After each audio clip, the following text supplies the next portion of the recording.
Olá, turma. Nós hoje vamos dar continuidade ao estudo das civilizações antigas. Só lembrando para vocês, nós já estudamos sobre duas civilizações antigas nas aulas anteriores, que foi a civilização mesopotâmica, que foram a civilização mesopotâmica e a civilização egípcia. Agora nós vamos estudar sobre três civilizações antigas, que são elas: a civilização hebraica, ou seja, os povos hebreus, a civilização fenícia e a civilização persa. Nós vamos iniciar o nosso estudo pelos povos hebreus, que também eram conhecidos e são conhecidos como israelitas ou judeus, que viveram no território da Mesopotâmia, mais próximo ao Rio Jordão, né? O território que eles viveram antes de Cristo, hoje é conhecido como Israel. A história dos povos hebreus se divide em quatro fases, como vocês estão observando aí no slide, né? Que a primeira fase ficou conhecida como a fase dos patriarcas, a segunda fase, a fase dos juízes, a terceira fase, a fase dos reis, e a quarta fase, a fase em que ocorre o cisma e a diáspora do povo hebreu, consequentemente, a dominação dos povos hebreus pelos povos estrangeiros. Para facilitar o aprendizado de vocês, eu vou explicar cada fase com suas principais características. Vamos dar início, né, à explicação sobre a primeira fase da história dos povos hebreus, que é a fase dos patriarcas. Só para vocês lembrarem, patriarca é aquele homem que exerce uma autoridade autocrática sobre uma família, sobre uma comunidade, um povo, né? No caso, o povo hebreu, eles foram liderados por patriarcas. De início, os três mais importantes foram o Abraão, né? Depois do seu falecimento, seu filho Isaac assume a liderança do povo hebreu e depois seu neto Jacó, é o neto de Abraão, ele assume a liderança do povo hebreu. E mais tarde nós vamos observar que Moisés assume essa liderança, né, do povo hebreu. Mas só daqui a pouco a gente vai falar sobre Moisés. Então, assim, a sociedade hebraica é caracterizada como uma sociedade patriarcal, em que os homens adultos mantêm o poder primário e predominam as funções de liderança política, autoridade moral, tinham privilégio social e controle das propriedades. No domínio da família, o pai mantém a autoridade sobre as mulheres e as crianças. Essa forte autoridade sobre as mulheres justificava para os homens, né, para os povos hebreus, o chamado concubinato, que era o direito que o homem tinha de ter outra mulher, além da sua esposa.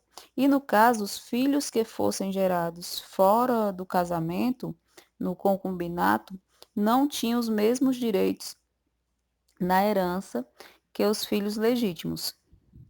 No caso, eles não tinham os mesmos direitos que os filhos gerados da união matrimonial tinham.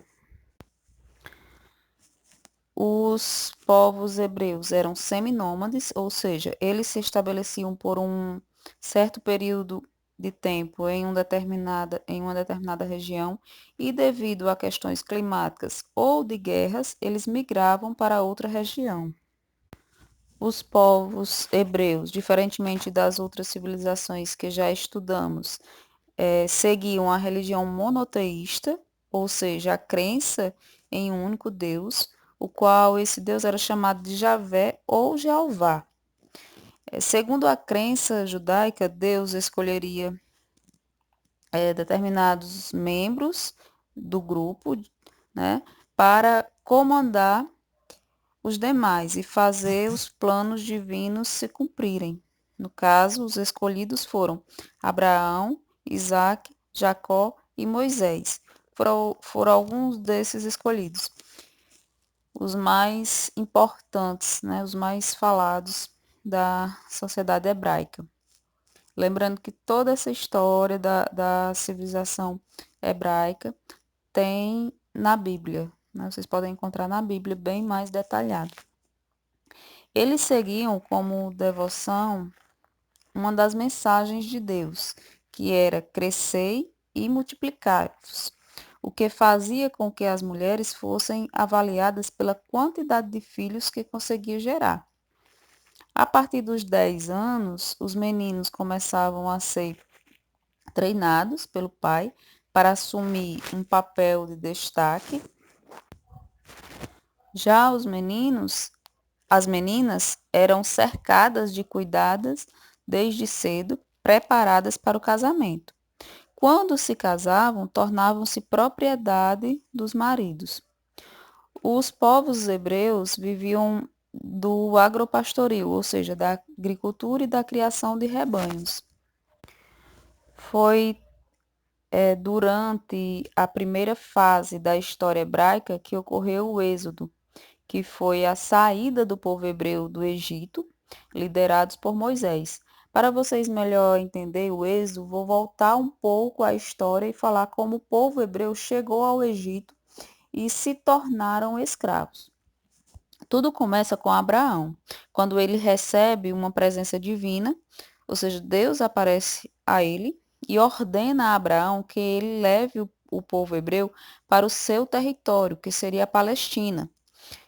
Então, há um período que os hebreus saem da Suméria, né, lá do sul da Mesopotâmia, vão para a Terra Prometida, que seria então a Palestina, Canaã, estabelecidos na Palestina por séculos. Região esta pouco fértil, o que dificultava a prática da agricultura. Eles saem da Palestina e migram para o Egito, que estava tendo um crescimento econômico muito forte devido ao Rio Nilo. Nesse período, o Egito, em que o povo hebreu chega ao Egito, o Egito estava sendo governado pelos povos Ixos. Os faraós tinham perdido o seu poder e quando os hebreus chegam ao Egito, são bem recebidos pelos Ixos, assumem até cargos administrativos, o que faz os egípcios verem os hebreus como inimigos, assim como os Ixos, né, eram inimigos dos egípcios. E quando o povo egípcio ele toma o poder novamente do Egito, né, liberta o povo egípcio do domínio dos povos ixos, os, os hebreus eles tornam-se escravos dos egípcios.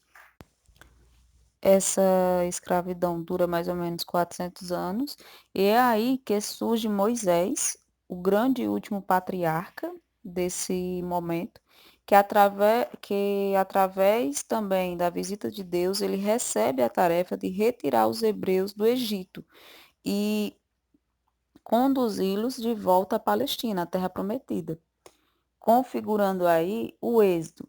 E nessa trajetória, chegando ao Monte Sinai, Moisés recebe de Deus as tábuas dos 10 mandamentos, que se tornam a base das regras civis, morais e religiosas dos hebreus. Inclusive, os católicos, eles seguem, né, os 10 mandamentos. Os povos hebreus chegam à Palestina, dando fim à primeira fase da história dos hebreus, a fase dos patriarcas, e dando início à segunda fase, que é a fase dos juízes. Só lembrando para vocês que Moisés ele morre antes que o povo hebreu chegue à Palestina. E quem assume a missão de conduzir o povo hebreu até a Palestina é Josué, outro grande líder, né, do povo hebreu. Toda a história da primeira fase, principalmente do Êxodo, né, a libertação do povo hebreu do Egito é contada bem mais detalhada na Bíblia. Aqui eu não vou poder detalhar mais, porque senão ela vai ficar muito longa. Então a gente encerra a primeira fase e agora vamos para a segunda fase da história do povo hebreu. Na segunda fase da história do povo hebreu, que é a chamada fase dos juízes, já vivendo na Palestina, os hebreus dividem o território da Palestina em 12 tribos, e quando falamos em tribos, não são tribos pequenas, são tribos assim gigantescas, clãs familiares enormes, enormes. Tribos estas que são independentes entre si, né? Cada uma tem sua própria maneira de se administrar, mas elas se respeitam entre si, porque elas compartilham da mesma cultura, elas mantêm viva a cultura, a história do povo hebreu, principalmente com relação à religião, né, o monoteísmo, e à língua falada. Cada tribo tinha seu governante, que era chamado de juiz.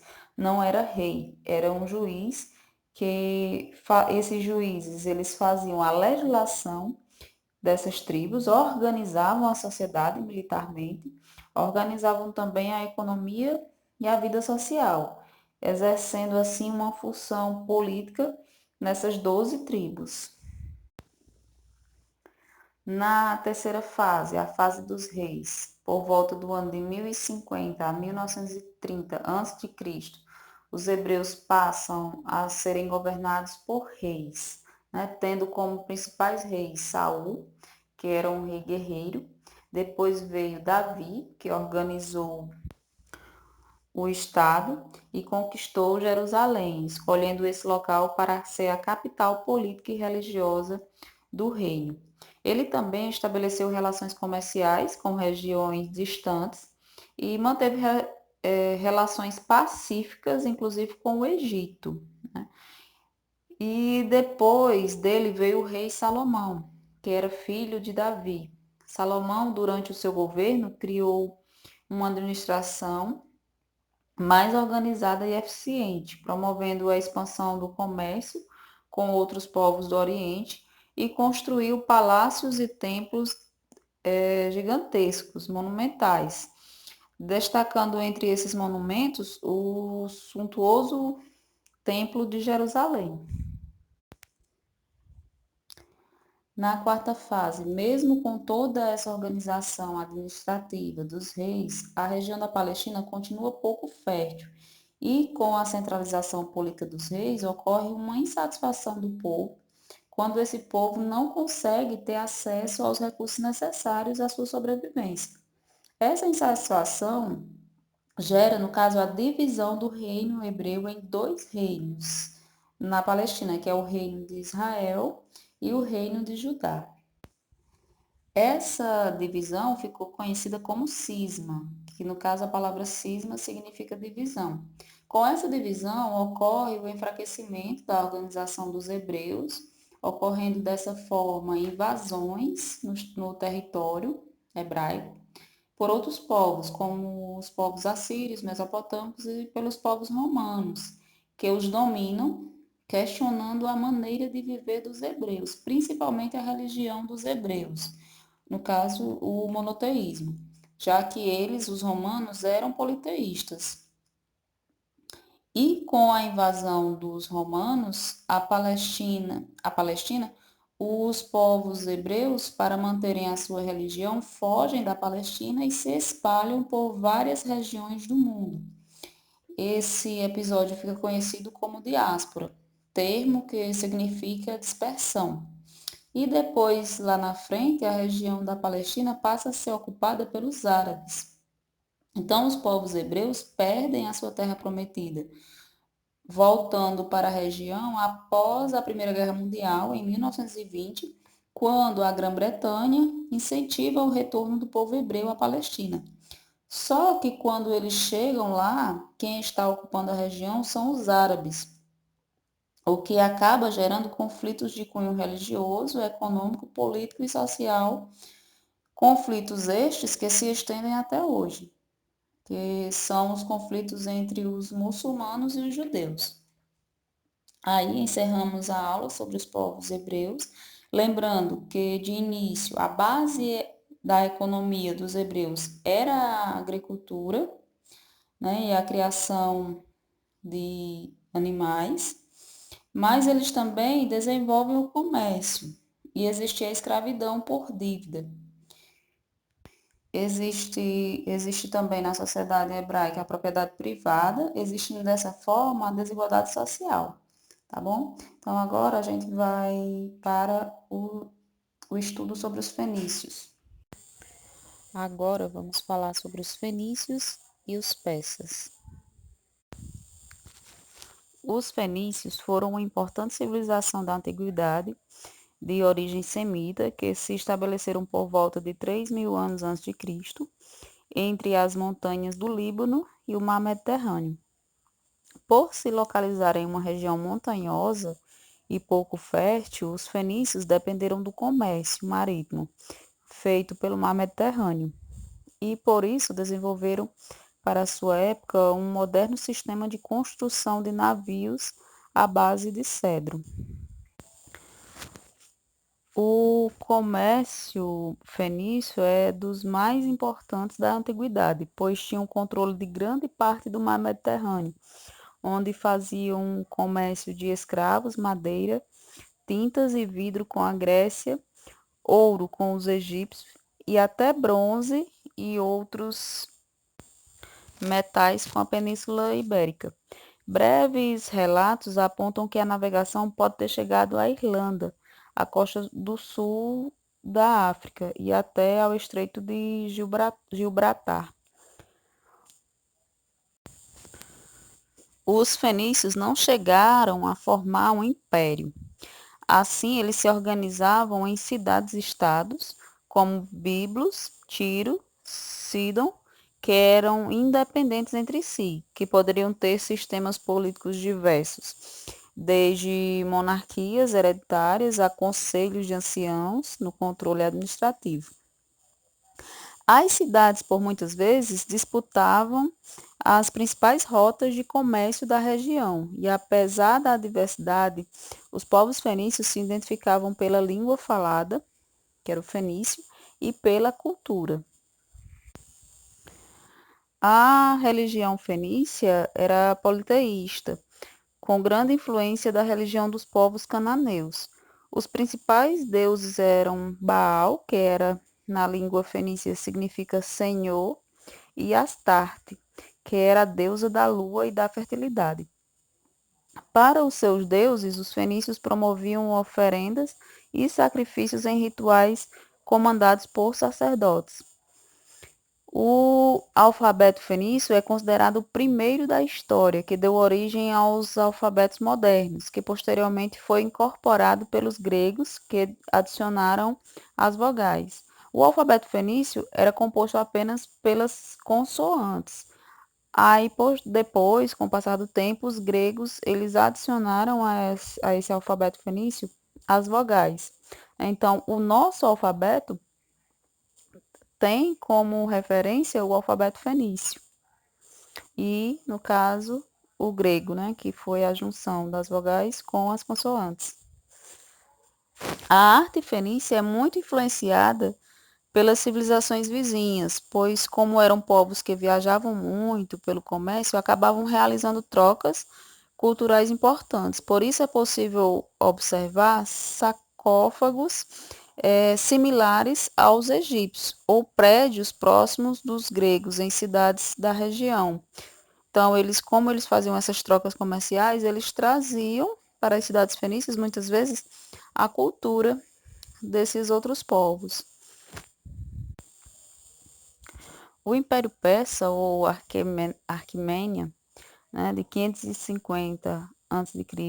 a 330 a.C., foi uma importante civilização da antiguidade, fundada por Ciro o Grande, após derrotar os medos, dominando a região da Pérsia.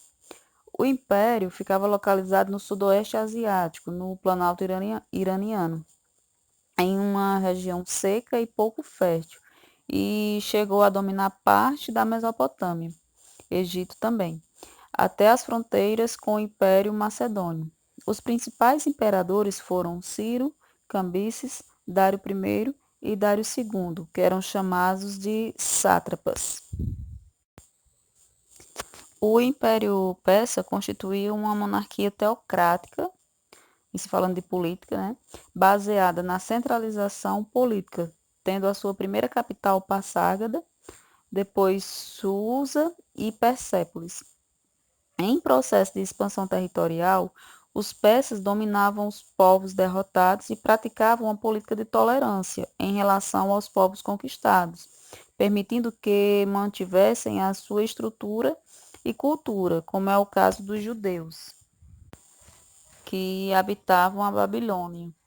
Assim, o império era dividido em províncias, chamadas de satrapias, sendo as principais capitais Passagda, Babilônia e Susa, e também Ecbatana. O rei de cada região era chamado de sátrapas, que era subordinado ao rei, que enviava um general para lhe observar, evitando revoltas e subordinação. Os persas perderam todas as guerras contra os gregos. Só para vocês, eles eram grandes guerreiros, porém eles perderam todas as guerras contra os gregos. As satrápias eram ligadas por um grande sistema por volta de 2.500 quilômetros de estradas, que favorecia as trocas comerciais, sendo a principal estrada é a Estrada Real, ligando Sardes a Susa, além de um sistema de correios. E esse sistema de correios era muito organizado, no qual existia em cada satrápia, uma base de descanso com um mensageiro e um cavalo descansando para dar continuidade ao envio das mensagens ou entrega de mercadorias. Tudo isso para que a mensagem ou mercadoria chegassem mais rápido ao seu destino. Dessa forma, o Império Persa se consumou em uma importante força militar da antiguidade, devido à sua grande expansão territorial e colaboração dos povos que o formavam. Se falando de religião, né, a religião persa era o zoroatrismo, que no caso o zoroatrismo foi considerado como a primeira manifestação de um monoteísmo ético. Eles acreditavam que existia um paraíso, acreditavam também que ocorreria o juízo final e na vinda de um Messias. Com relação à economia, a economia dos persas, do império, era baseado no artesanato, né? Era uma economia comercial, não era uma economia agrícola. E nas relações comerciais entre as satrápias, devido à infertilidade do solo, esse comércio ele se desenvolveu bastante. E por esse desenvolvimento, né, o imperador Dário I, ele definiu um sistema único de moedas para facilitar o comércio entre eles. A sociedade era dividida em estamentos, só é vocês lembrar daquela divisão da pirâmide, cada camada social no seu devido lugar, sem existir, no caso, a mobilidade social. Você nasce pobre, você ali vai ficar, permanecer, certo? Com relação à arquitetura, a arquitetura dos persas era monumental, baseada em construções como templos de adoração e palácios cercados por jardins. A língua falada pelo persa era o chamado persa antigo. E para a gente encerrar, o declínio do Império Persa se deu sobre o governo de Dário III, com a invasão de Alexandre o Grande da Macedônia. Bom, pessoal, aqui a gente encerra, né, essas três civilizações, os hebreus, fenícios e persas. Qualquer dúvida, é só me procurar. Vocês foquem bastante nas principais características de cada civilização dessas, porque algumas características elas se exaltam mais com relação a provas, questões do Enem, como no caso dos hebreus, a questão da religião, que foi o primeiro povo da civilização antiga a dar início ao monoteísmo. O, os fenícios, vem aí a questão também do alfabeto, contribuição deles do alfabeto, né, para as outras civilizações. E os persas, o sistema de correio, a organização, a administração. E se tratando ainda também dos hebreus, foquem também na questão do êxodo, né, e da diáspora e o cisma.